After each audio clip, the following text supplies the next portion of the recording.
किसी भी एग्जाम की तैयारी के लिए सबसे बेस्ट सोर्स क्या है, बताइए आप, क्या है सबसे बेस्ट सोर्स? वो है आपका एनसीईआरटी। किसी भी लेवल का एग्जाम हो, एनसीईआरटी से क्वेश्चन पूछे ही जाते हैं, इसलिए सबसे पहले आपको एनसीईआरटी तैयार कर लेनी है। मैं आपको एनसीईआरटी के सभी क्वेश्चन करा रही हूँ चैप्टर वाइज। अगर आपको मेरे साथ तैयारी करनी है तो चैनल को सब्सक्राइब कर लेना।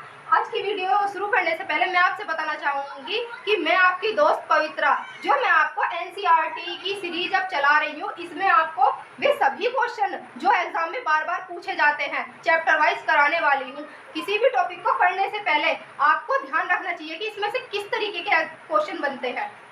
तो मैं आपको ऐसे सभी क्वेश्चन कराऊंगी जो इस चैप्टर में से पूछे जा सकते हैं, बिल्कुल ध्यान से देखना। हम ज्योग्राफी यानी एनसीईआरटी क्लास 6 का चैप्टर 1 कर रहे हैं, सौर मंडल में पृथ्वी। सौर मंडल से जितने भी क्वेश्चन पूछे जा सकते हैं वो मैं आपको इसी क्लास में बता दूंगी। जैसे कि सूर्य, सूर्य क्या है? सबसे पहला क्वेश्चन तो यही है, सूर्य क्या है? क्या सूर्य एक तारा है? सूर्य एक तारा है, एक उल्का पिंड है, एक क्षुद्र ग्रह है, क्या है बताइए? सूर्य एक तारा है, क्योंकि इसके पास अपनी ऊष्मा है, अपना प्रकाश है, इसलिए सूर्य एक तारा है। पहला क्वेश्चन तो आपका ये हो गया, बिल्कुल ध्यान रखना है। कई बार सीधे सीधे आपसे ये भी पूछा जा सकता है कि सूर्य क्या है। तो पहला क्वेश्चन हो गया आपका, सूर्य एक तारा है।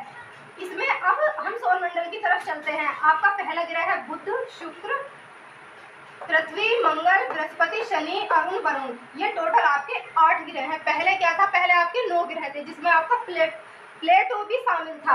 अब प्लेटो को बौने ग्रह में डाल दिया गया है 2006 में अंतर्राष्ट्रीय खगोलीय संगठन के द्वारा। क्यों डाला गया बौने ग्रह में, बताइए? क्योंकि ग्रह के कुछ मानदंड होते हैं जिन्हें वो पूरा करते हैं, जैसे कि दीर्घवृत्ताकार में सूर्य की परिक्रमा करना, किसी दूसरे की कक्षा को नहीं भेदना। लेकिन ये प्लूटो ऐसे नहीं करता था, इसलिए इसको बौने ग्रह में डाल दिया गया है। ये अरुण या वरुण की कक्षा में आ जाता था, जिससे इसे प्लेटो को अंतर्राष्ट्रीय खगोलीय संगठन के द्वारा ग्रह की श्रेणी से निकाल दिया गया। अब आप देखते हैं कि बुध, शुक्र, पृथ्वी और मंगल ये आंतरिक ग्रह माने जाते हैं, और बृहस्पति, शनि, अरुण और वरुण ये बाह्य ग्रह माने जाते हैं। क्यों?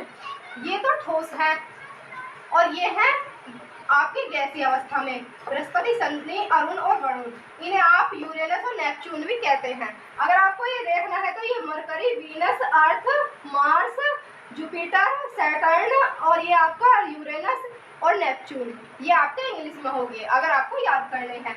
अब देख लेते हैं कि ये जो आंतरिक ग्रह है और ये जो बाह्य ग्रह है, इनके बीच में ये जो स्पेस है, इसमें क्या मिलता है? ये बिल्कुल आपको ध्यान रखना है। ये स्पेस है, इन्हें क्यों बांटा गया अलग अलग? क्योंकि यहाँ पर आपके क्षुद्र ग्रह पाए जाते हैं। क्वेश्चन कई बार एग्जाम में पूछा गया है कि क्षुद्र ग्रह कहाँ पाए जाते हैं? बृहस्पति, ये आपके बृहस्पति और मंगल की कक्षा के बीच पाए जाते हैं क्षुद्र ग्रह। तो उम्मीद करती हूँ अब आप नहीं भूलेंगे।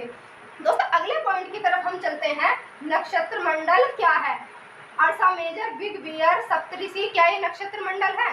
दोस्तों आप जानते होंगे, आपने देखा होगा खुले आकाश में एक तारों का समूह पाया जाता है। जैसे कि कुछ तारे ऐसे होते हैं यहाँ यहाँ यहाँ पर, इस तरीके से कोई समूह बनाते हैं, कोई ऐसे बनाते हैं, कोई किस तरीके से बनाते हैं। तो तारों का ऐसा समूह जो आपको स्पष्ट दिखाई दे, उन्हें कहते हैं आपके नक्षत्र मंडल, जिसमें कि अर्सा मेजर भी आपका एक नक्षत्र मंडल है, बिग बियर भी नक्षत्र मंडल है, सप्तऋषि भी आपने सुना होगा। अब देखते हैं उल्का पिंड क्या है।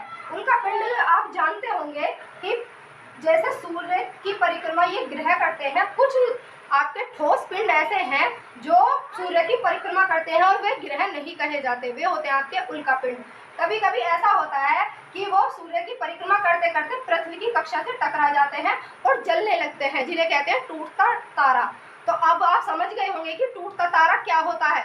ये होता है आपका उल्का पिंड। कभी कभी ऐसा होता है कि वो पूरी तरीके से नहीं चल पाता और पृथ्वी पर आकर गिरता है, जिससे एक बहुत बड़ा गड्ढा बन जाता है, और जब उसमें पानी भर जाता है तो वो क्या बन जाता है बताइए? वो एक झील बन जाती है। ये हम अगले चैप्टर में पढ़ेंगे, आने वाले चैप्टर में। तो अगर आपको पढ़ना है मेरे साथ, इस तरीके की तैयारी करनी है, तो चैनल को सब्सक्राइब जरूर कर लेना।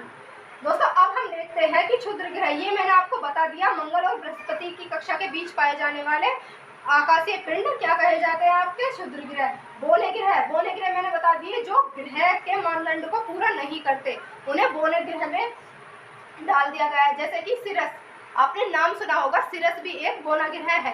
तो क्या आप जानते हैं कि इनमें से कितने ग्रह के उपग्रह हैं और कितने के नहीं हैं? आपके ये शुरू के जो 2 ग्रह हैं इनका कोई उपग्रह नहीं है। पृथ्वी का आपका एक उपग्रह है जिसे हम चंद्रमा कहते हैं। अब आप देख सकते हैं कि उपसौर और अपसौर क्या है। दोस्तों, आपने उपसौर और अपसौर की घटना से कई बार क्वेश्चन पढ़े होंगे या सुने होंगे। अगर आपने नहीं सुना है तो आज आप बिल्कुल ध्यान से सुनना। जब पृथ्वी सूर्य की परिक्रमा करती है तो कभी ऐसा होता है कि वो दीर्घवृत्ताकार में परिक्रमा करती है, कभी ऐसा होता है कि पृथ्वी और सूर्य के बीच में मैक्सिमम दूरी होती है, और कभी ऐसा होता है कि सूर्य और पृथ्वी के बीच में मिनिमम दूरी होती है। तो जब मैक्सिमम दूरी होती है उस घटना को कहते हैं अपसौर की घटना, और वो होती है आपकी 4 जून को।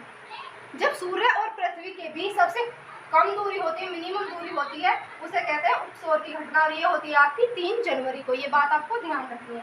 दोस्तों, आपकी एनसीईआरटी में ये कुछ आपके पॉइंट दिए हुए हैं जो आपको याद रखने हैं और ये एग्जाम में पूछे जा सकते हैं, जैसे कि ज्योमेट्री से आपका क्या होता है, पृथ्वी का मापन। जियो प्लस लॉजिक, इससे आपका पृथ्वी का अध्ययन होता है। जियो प्लस आई, पृथ्वी के आकार के अनुरूप। ये पॉइंट आपको याद रखने, हो सकता है एग्जाम में आपसे पूछ लिया जाए। दोस्तों, मेरा गला खराब है, फिर भी मैं आपकी क्लास ले रही हूँ क्योंकि मैं नहीं चाहती कि आपका टाइम वेस्ट हो। तैयारी करते रहना चाहिए क्योंकि टाइम फिर दोबारा लौट कर नहीं आता। दोस्तों, जितने भी क्वेश्चन आपके सौरमंडल से बनते हैं वो मैंने सभी इस क्लास में कंप्लीट कर लिए हैं। अगर अब भी आपका कोई डाउट रह गया हो तो प्लीज़ कमेंट बॉक्स में ज़रूर कमेंट करना, मैं आने वाली वीडियो में उसका आंसर ज़रूर दूंगी। तो दोस्तों, अगर आपको वीडियो पसंद आई हो तो लाइक ज़रूर करना और हमारे साथ जुड़े रहने के लिए चैनल को सब्सक्राइब करना ना भूलें। थैंक यू दोस्तों, मिलते हैं अगली वीडियो।